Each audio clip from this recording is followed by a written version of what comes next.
Welcome to The Explainer. You know how those White House press briefings can be super long, kind of dense? Well, today we're going to break a recent one down for you. We'll get into their whole strategy, from how they're framing this massive government shutdown to taking a victory lap on their first year, and even some pretty bold foreign policy moves. So they did not waste any time. No hello, how are you? Nope. The very first words out of the press secretary's mouth were designed to set the stage to frame the entire conversation. Right away, the blame for the government shutdown gets placed squarely on their political opponents. And they really leaned into that number, right? 35. They kept repeating it. By hammering home that this was on track to become the longest shutdown in American history, they were building this narrative of a major crisis. So let's dig into how they did that. So, to make their case, the administration really zeroed in on the real-world impacts of the shutdown. The message was simple. This isn't just political games in Washington. It's messing with everyday life. And their first big example? Something almost all of us can relate to: flying. And they didn't just say travel is a mess. They dropped a big, specific number. They claimed that on the previous Sunday alone, over 5,000 flights were delayed, and they pointed the finger directly at staffing shortages.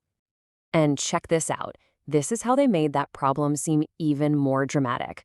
The White House is saying that air traffic control centers have reported 4 times as many staffing shortages as they did this time last year. The picture they're painting is pretty clear. The system is under serious strain. But it wasn't all just stats and charts, you know? They really wanted to put a human face on this. Think about it. 13,000 air traffic controllers, people with incredibly stressful and vital jobs, are showing up to work, but they're about to miss a second paycheck. And then, of course, there's the money. The big, scary number. The White House pulled out this public letter from the travel industry that puts the damage so far at a whopping $4 billion lost to the economy. So, to really drive the point home, the administration basically says, hey, don't just take our word for it, and then they start listing off who's on their side. You've got the biggest airlines, major pilot unions, and almost 500 travel groups, all of whom they say are calling for their funding bill to pass to get the government back open. Okay, so just when you think the whole briefing is about the shutdown crisis, bam, they pull a complete 180. After painting this picture of disaster, they totally switch gears to mark their one-year anniversary. It's a really powerful pivot to a counter-narrative all about success.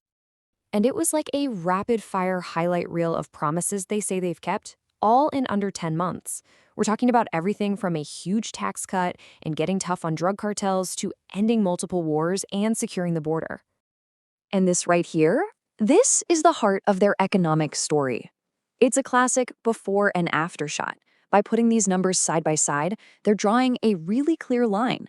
Their argument is that they didn't just stop inflation, they actually turned things around to put, on average, more money in people's pockets. But, you know, a briefing is never just about the prepared talking points. The real test often comes in the question and answer session. And that's where we started to see their positions on some really hot-button domestic issues. So a reporter asks this really critical question: are the furloughed federal workers gonna get their back pay? Now, this is a big deal because the president actually signed a law in 2019 that guarantees it.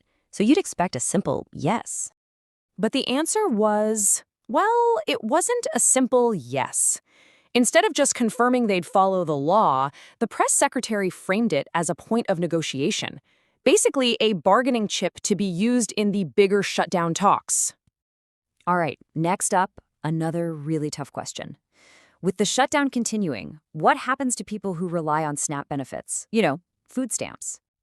So on this one, their answer was kind of twofold.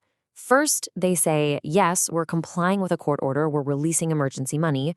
But then, almost in the same breath, they make it very clear that the $5 billion in that emergency funds just isn't enough to cover the $9 billion needed for the whole program.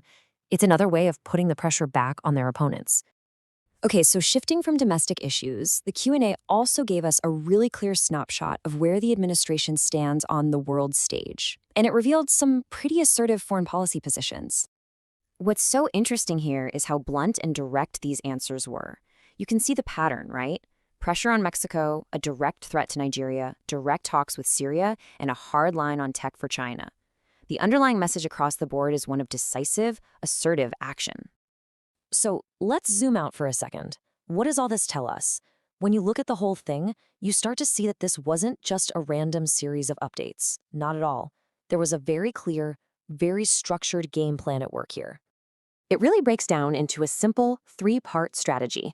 Step 1, frame the conflict. Make sure everyone knows who you think is to blame for the shutdown.